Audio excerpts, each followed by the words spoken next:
Welcome to a new Scuderia Ferrari racing news. After the podium in Monte Carlo, the Scuderia is ready for the Canadian Grand Prix. We listen to Pat Fry, director for the chassis, and Luca Marmorini, engine and electronics director.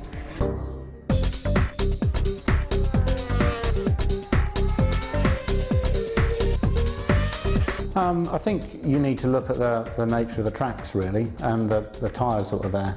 So I think Barcelona is a very challenging track. It's downforce is key there, and along with it car balance, and you need to generate good tyre temperature. Trying to make the hard tyres work is quite difficult. I mean, if you look at some of the smaller teams, they could never ever get the hard tyre working at all. So you've got quite a large spread in the speeds of the various cars, and that grows as the tyres get hotter, basically. We ourselves, we had a few issues which we've been working on last week, and we now understand that were giving us some sort of particular issues that exaggerated at the problems that people have on the hard tyre. Hopefully we've got an understanding of that now, and have been working on fixing it. When you move to Monaco, it's quite a specific track. Again, you want as much downforce as you can. Efficiency doesn't really matter, and the way you drive Monaco is always different. So you're not attacking the corner entries as hard. It's more about being safe at the corner entries, fixing the mid-corner understeer and good traction. So you can change the setup of the car accordingly. And I think that the engineers did a good job this weekend or last weekend, and we were reasonably on top of the car balance all the way through the weekend.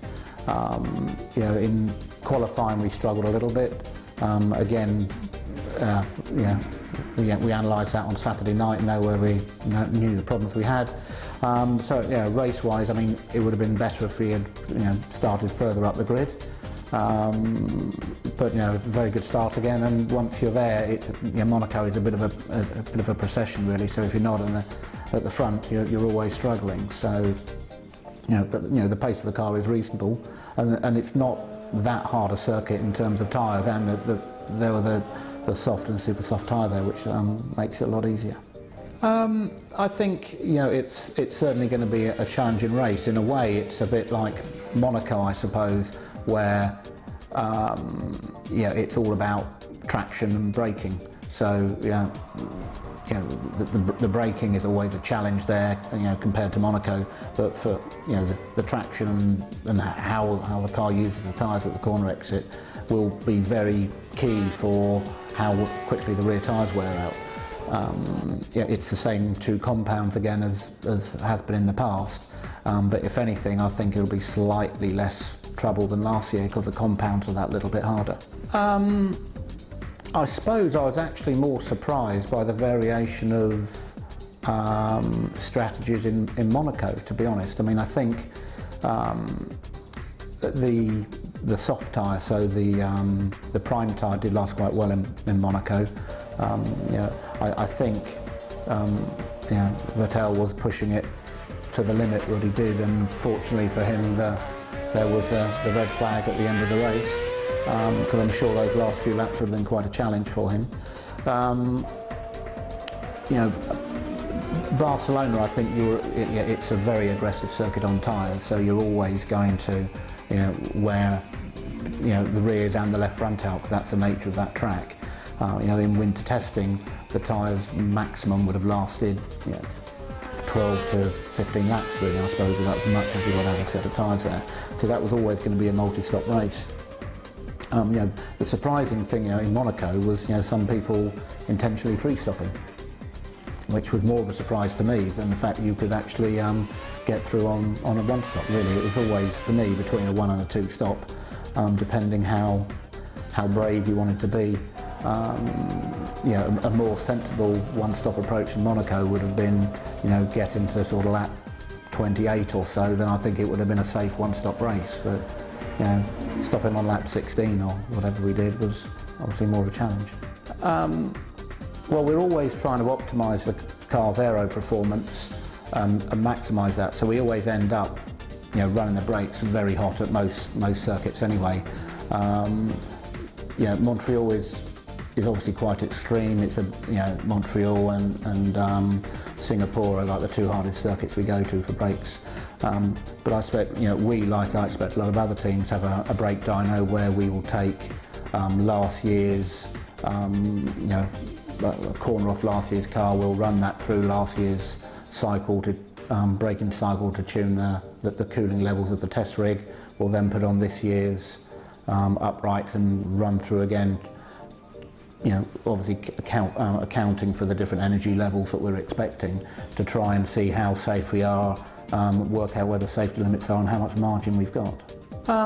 It's as normal. There's a constant stream of updates really. So there's a few different parts coming through, a few little bits on the diffuser and a few bits on the rear wing.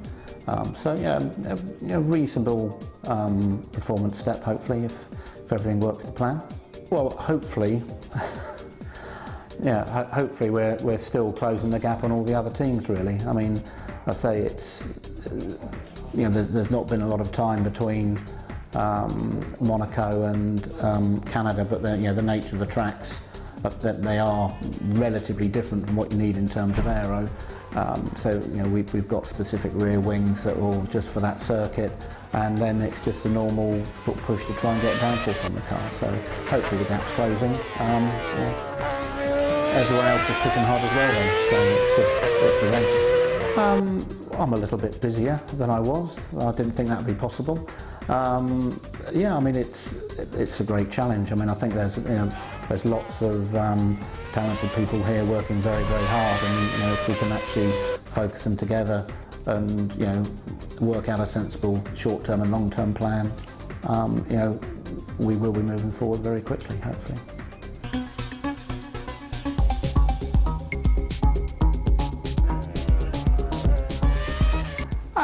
It's true that people normally tend to say that Montreal is a very important track for engine. I would say it's not technically true. I would say it's important, but the power of the engine is not as important as in Monza or Spa. It's similar to a track like Malaysia or Brazil. In terms also of load of the engine, it's not extremely difficult for the engine to survive in Canada, being similar to Spain, for example, the percentage of wide open throttle. In terms of fuel consumption as well, we would say we still consider very important Canada for fuel consumption, but this is coming from the period where refueling was allowed. At that time it was very important to have a single pit stop in Canada, and to make the first pit stop extremely late during the race, we had to put a very big fuel tank for this. Today it is no longer, the dimension of the fuel tank is not coming from Canada specification. I would say mostly it's coming from from Melbourne. KERS is very important for lap time, and I would say a good usage of KERS can give you a reduction of 0.4 seconds per lap. But in terms of overtaking chances, it doesn't increase a lot. Even having more than 80 horsepower for 6 seconds, normally it's very difficult to overtake the car in front of you. But using KERS and DRS, so the reduced rear wing drag, that is possible to overtake the car in front of you.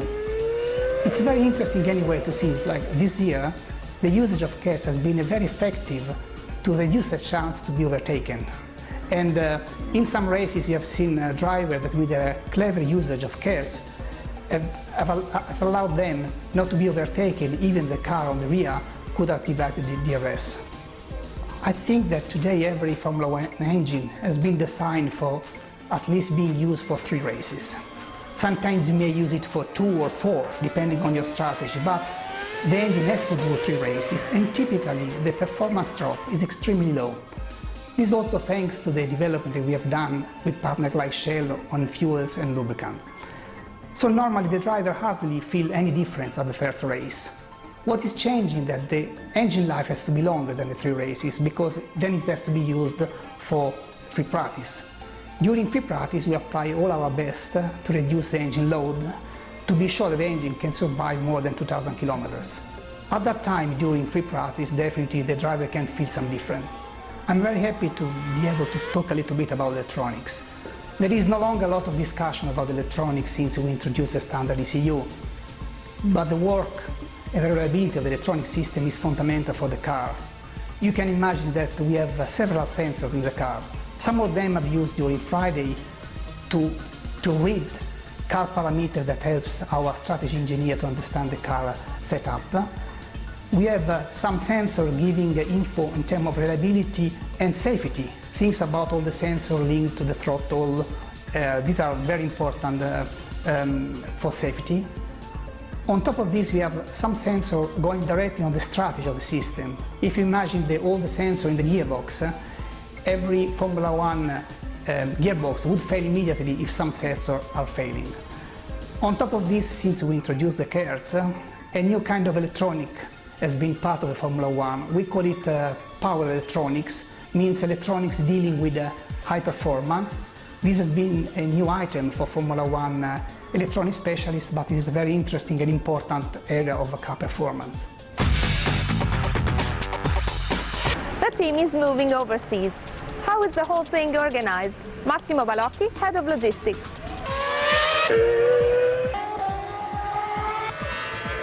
My name is Massimo Balocchi and I'm the logistic manager of the team. With my co-worker we take care of flight, hotel, car, etc. In practice we attend all the needs the team has.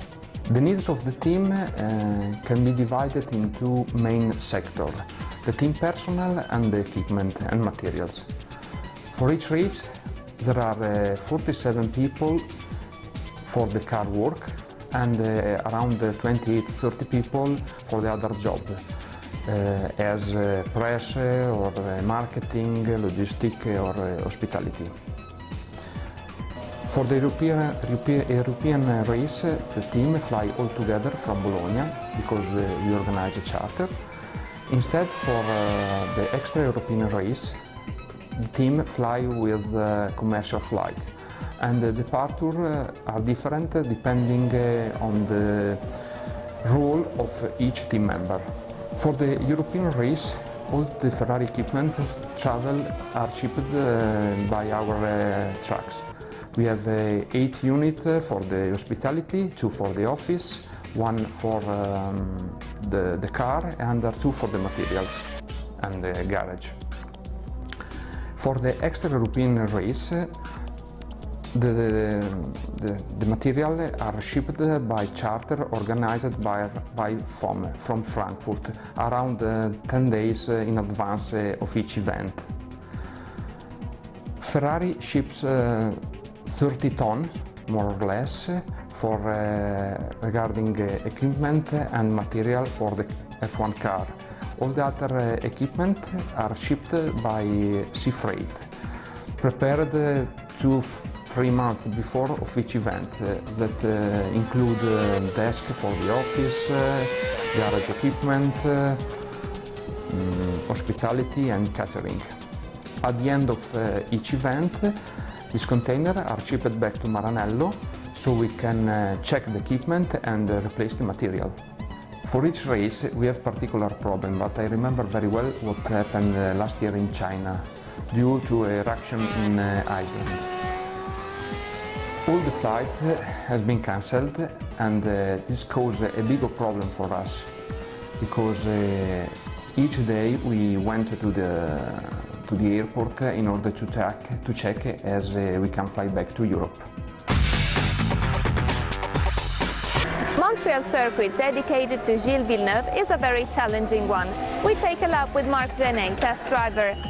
Canadian Grand Prix is one of the favorite races for the Formula One calendar. We like going to North America as they are only stop there, and we are always very much welcome.